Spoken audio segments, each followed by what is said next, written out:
Hai guys, sepak bola itu keras. Kadang yang paling berbakat bukan yang bertahan paling lama. Dalam dunia di mana skill, visi, dan teknik bisa mengubah permainan dalam satu sentuhan, ada juga mereka yang karirnya dirampas oleh hal tragis. Cedera. Inilah 5 pemain jenius yang dihancurkan cedera.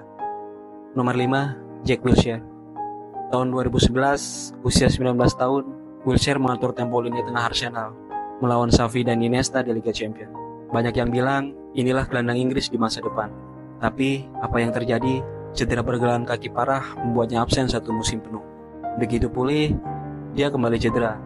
Lutut, ankle, panggul, semua kena.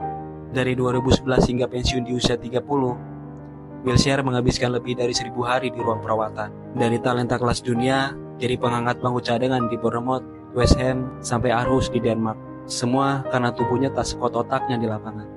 Nomor 4, Alexandre Pato. Saat debut di AC Milan tahun 2008, dunia takjub. Pato mencetak gol di San Siro, berlari melewati bek seperti angin. Saat itu dia baru 18 tahun.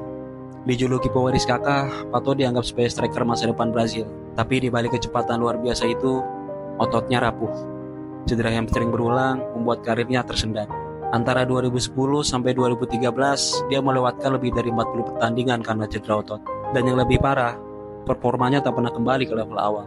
Pindah ke Corinthians, Chelsea, Villarreal, Tianjin Guangjian, ke MLS, dan akhirnya pulang ke Brazil, bermain di Sao Paulo dan pensiun di sana.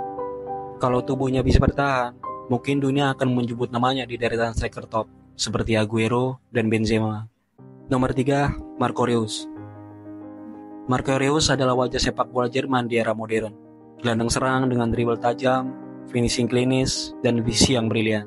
Tapi Reus punya satu musuh utama, waktu. Tahun 2014, cedera ankle sebelum Piala Dunia, absen saat Jerman juara. Tahun 2016, cedera panggul sebelum Euro. Tahun 2017, robek ligamen lutut di final DFB Pokal.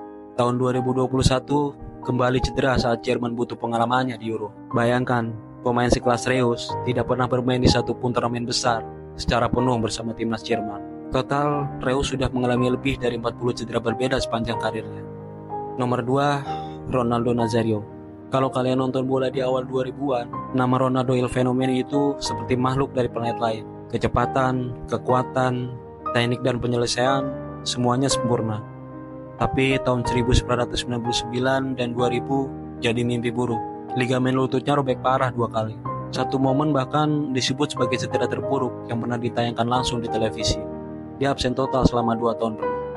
Dan walaupun kembali di Piala Dunia 2002 dengan gaya luar biasa, tapi kecepatannya tak pernah kembali. Dari pemain yang bisa berlari sejajar bek, jadi predator kotak penalti. Banyak yang bilang Ronaldo di Inter Milan adalah versi terbaiknya, dan itu hanya berlangsung 3 musim penuh. Nomor 1, Abu Dhabi. Mungkin tak semua mengenal Diaby, tapi bagi fans Arsenal, dia adalah kalau saja. Bakat Diaby luar biasa, dandang box to box dengan kontrol dan kekuatan, dan dibandingkan langsung dengan Patrick Vieira. Tapi tahun 2006, dalam usia 19 tahun, tackle horor dari Dead Smith membuat ankle-nya hancur. Sejak itu, karirnya berubah, cedera lutut, cedera hamstring, cedera betis, total 42 cedera berbeda. Selama 10 tahun di Arsenal, dia hanya tampil 180 kali. Rata-rata hanya 18 laga per musim. Wenger pernah berkata, kalau Diaby tidak cedera, dia akan jadi gelandang terbaik di dunia. Cedera bukan cuma soal otot robek atau tulang patah. Itu bisa menghancurkan mimpi, karir, bahkan identitas pemain. Wilshere, Pato, Reus, Ronaldo, dan Diaby, mereka punya talenta luar biasa. Tapi tubuh mereka berkata lain. Menurut lo sendiri, siapa pemain yang paling lo sesali karirnya karena cedera? Tulis di kolom komentar ya guys. Dan jangan lupa untuk like, follow, subscribe, dan nyalakan lonceng biar kalian gak ketinggalan cerita sepak bola penuh drama lainnya. Sampai jumpa di video berikutnya.